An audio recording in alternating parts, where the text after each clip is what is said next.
What's going on, everybody? John here. Welcome back to Blue Collar High Dollar. Today I'm in the West Texas oil fields at a shop in Graham, Texas. I got an old friend named Brent back from my oil drilling days. He owns a beautiful shop out here and he's going to help us out. Now, the thing about oil and gas is there's a million different things that you can come out here and that you can go do, and a million different ways of which you can make money. The most money I ever made in my life was right out here in West Texas. Don't forget about the desert, everybody.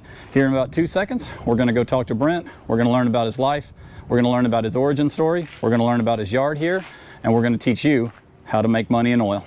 All right, everybody, I got my man Brent here. He's an old oil field friend of mine. Really excited to have him, and we're very lucky to be in his shop. Brent, would you like to introduce yourself and your company? Brent Mullen with Graham Equipment Manufacturing up here in Graham, Texas. All right, this is kind of the kickoff of the West Texas oil fields. Really, it's Jacksboro, but then you get right over here to Graham. So Brent, what exactly are we looking at when we follow your shop around? Lots of parts and pieces. We've got engine repairs, we've got plasma cuts, we've got parts for pumps, compressors, bolts, nuts. Pretty well anything you want to do, we can do it here. So what section of the oil field do you service? Because in oil it's called upstream, midstream, and downstream. Typically up is drilling, mid and down is more delivering to the customer. What section of oil do you think that yours kind of your niche? We're downstream. And we do pumps and compressors mainly, pump jack engines, pump engines, rebuild compressors, and then we do different manufacturing for cattle business. So, okay. We have a variety of things that we do here. Okay. And so oil field wise, you know, there's a lot going on that I'll show the viewer. We have a huge shop going on here. Can you tell us about maybe one of the sites that you're on right now? What do they do on that side? Is it just your typical batteries, you know, tubes, compressors? What's happening right now? What we typically do, we'll build a pump package. Come here and I'll show you one.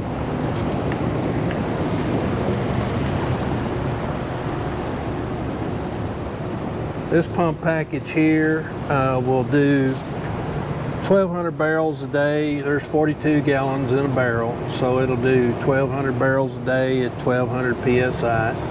And what they'll do is they'll take this pump package, set it up at the well. They'll put a head switch which measures the height of the water in the tank. We hook all that up, and then it'll come on when the water level comes up, goes off when it reaches that level that we want it to turn off at. Same thing with compressors. I can show you compressors if you want to see them. But anyway, the compressors will run 24/7, or we can rig them up to come on and off as the suction pressures come up and down. And anyway, so we can build those from start to finish. And since it's on the website, I guess I can ask, so this is proprietary, this is your invention? Yeah, it's one of them, yeah. Okay. Yeah, we've got several inventions. I can show you, they're getting ready to powder coat a calf chute back here. I'll show you that. All right, let's go check out your ranch stuff. Yeah.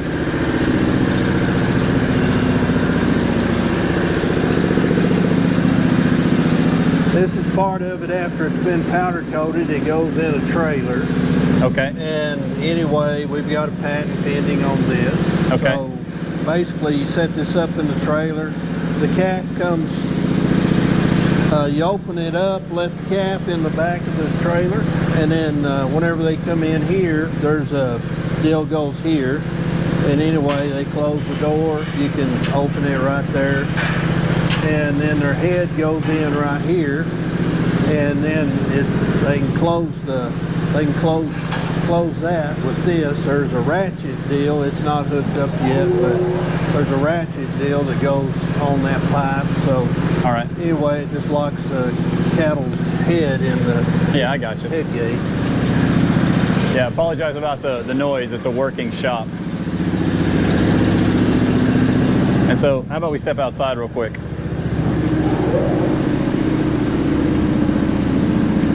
And so what made you not make the jump, but add on, ranch work? What made you go into cattle and go into all that stuff using your shop? That seems to be kind of a stretch. Well, it is a stretch, but it's still welding, and it's still math. It's still, it's something that they need, and so we decided we'd venture into that area to diversify. Okay. So we're diversified in oil and gas. We're diversified in manufacturing. Diversified in we sell beef to the Metroplex. Okay. And let's see, we just it's pretty well. We started out years ago. We had a carpet cleaning company for 18 years, and I really didn't like the machines that were out there, so I started building my own truck, and so I bought a big van truck, built it from start to finish, and that truck was built in '05. We sold the company after 18 years, but that truck's still being used, and it's a real good truck on a Isuzu. So anyway, guys, y'all can do anything you want to do. You just have to put your mind to it and decide you're going to do it, and study and learn your basics. Whether it's the foundation of your business is business. It's not a feeling. It's something that you determine that you're going to do.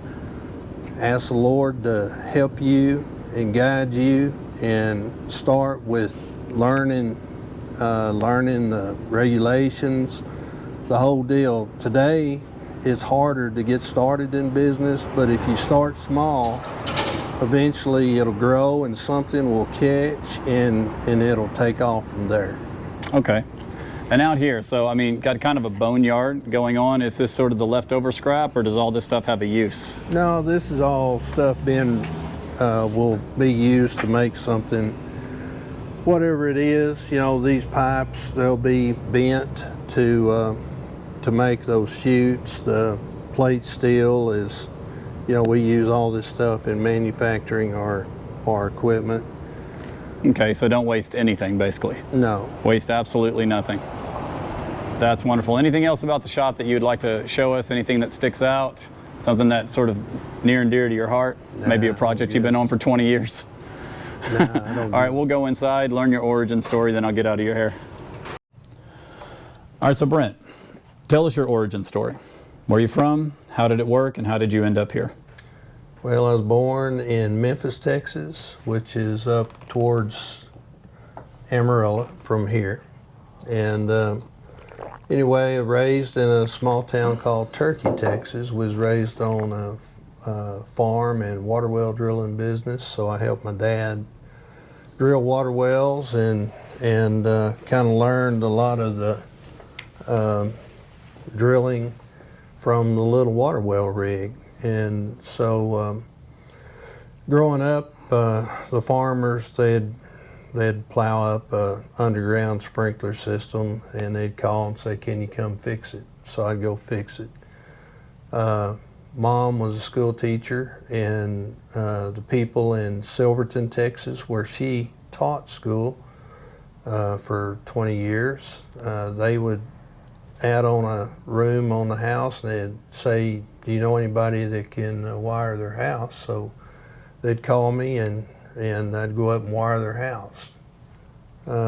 That's pretty well where I got started. And hang on a second. Sure. And hang on. You can go ahead. It's fine. Hey, Winston. Yeah, I can hear you now. From East Texas. All right, we can talk about that. So that phone call, that was one of your customers? Yeah. All right. Yeah, Bowles Energy. Oh, okay. Yeah. Where's he located? Oh, they're over in East Texas. Okay. Nacogdoches, Longview? Yeah. That area. Yeah. All right, so you grew up in the Panhandle, and you learned water, well drilling, plumbing, and electricity? Yeah, and cattle. Okay, so what'd you do out of high school? Well, I had my own company. Started pulling wells on my own. Anyway, so had an opportunity What does pulling wells mean? pulling water wells and stuff Oh, over there. And so we fixed people's water systems, whether it was windmills or submersible pumps or irrigation pumps. We pulled them and shopped them and put them back to work. okay. And anyway, a good thing about setting a windmill tower is if it's not plumbed in just right, then it'll never be right. Okay. So that's the same thing with business. If you don't plumb it in right, it'll never be right. So you want to use a plumb bob and make sure that plumb bob is hanging straight over your target. So that's kind of the way it is. And then I got married in '76 and still married to her, and I've got a lot invested in that girl and not about to turn loose now. And she has been a big help. So if you've got a girl that or a boy, I don't know who's going to be watching this, but if you've got somebody, then you want to take care of them and learn from them, because they have knowledge in areas that you wouldn't, and I have knowledge in areas that she wouldn't. So together it makes a pretty good deal. So how important was a strong marriage in your Panhandle life, moving to here, cracking out on your own, breaking it out? was real strong. She was a teacher up in Matador, Texas, and so I come on down chasing the oil field. And the way I got into the oil business was there was a guy that traded a bunch of drill pipe for a pulling machine I had. And anyway, the deal went kind of south. So I come down and started trying to rectify that. And I tell you what, you don't ever quit. Whatever it is, no matter how hard things are, you don't ever quit. You work on it till you get it solved, or you know that there's no way to rectify that situation. But anyway, that brought me to Graham, Texas, where I started drilling shallow oil wells, and we did that until the oil field fell. What was it, 86? 87? Well, Yeah. 85, 86. So the price of oil just took a dump. People couldn't pay me for the work that I had done, so went bankrupt. Okay. So I'm just being honest. Sure. And I want to hear it. anyway, so started selling cars to just to put food on the table, and then put together some more leases, oil leases, and working those. At the end of the day, after I was selling cars all day, I'd go out and work oil wells at night. As an operator?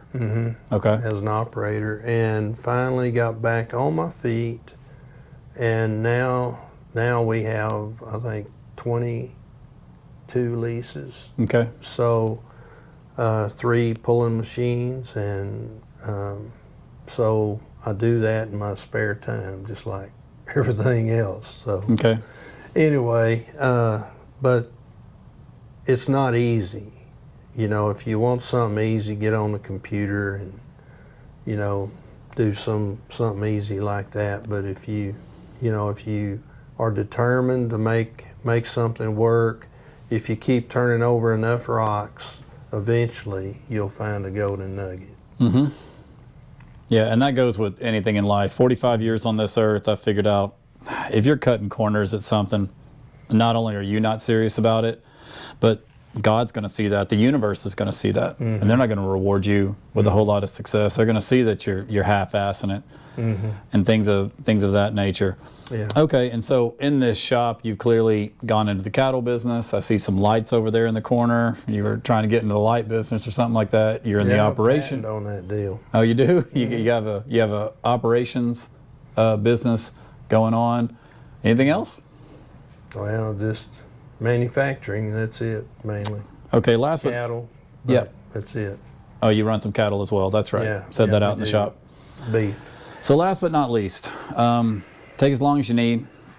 If you could talk to your 19-year-old self, or maybe to a current 19-year-old who, you know, they're not geographically located, they're willing to leave, say, a Dallas. They're willing to go to a West Texas or a liberal Kansas or a Searcy, Arkansas. You know, what would you tell that young man or woman? I do have some young females that are watching and they've written me. What would you tell that person right now as a pathway to take? Well, whatever it is, whatever interests you, don't blow your money. That's one of the biggest things that I've seen with young adults is they'll go buy the nicest boat, they'll get a house. I mean, the house is fine, but it don't have to be the nicest. It don't have to be a new truck. I've got 2 trucks. One of them is 500,000 miles on it, and it's an old truck, but I use it out in the oil field. I've got another truck that's got 300,000. My 2018 Chevrolet has 100,000 on it, and you know, it's not about a status of what you drive. It's not about the status of where you live. What it is, it's about taking care of business. And that's what I was saying earlier. You've got to build that foundation and then lay one brick at a time until you get that house built or the building built, whatever you're doing, the shop, business, whatever it is. But don't think that it's important that people look at you and drool over what you have. That's not the way it is in the real world. And you kind of don't want people knowing it, because that's when you get hit up for donations and charity and would you like to sponsor and can you hire my kid? You know, the way that I did. And on day 2 I fired the kid, and 2 weeks later I was in the father's wedding. And I had to call him 1 week before the wedding, say, hey, I just canned your kid. You know, I just canned your 22-year-old boy. You know, so you kind of don't want people knowing. You want to keep money quiet. It's better if you to can. not let your right hand know about what's in your left hand, or vice versa. Because the wrong people will come into your life and they'll make you big promises and all kinds of stuff. Well, all right, Brent.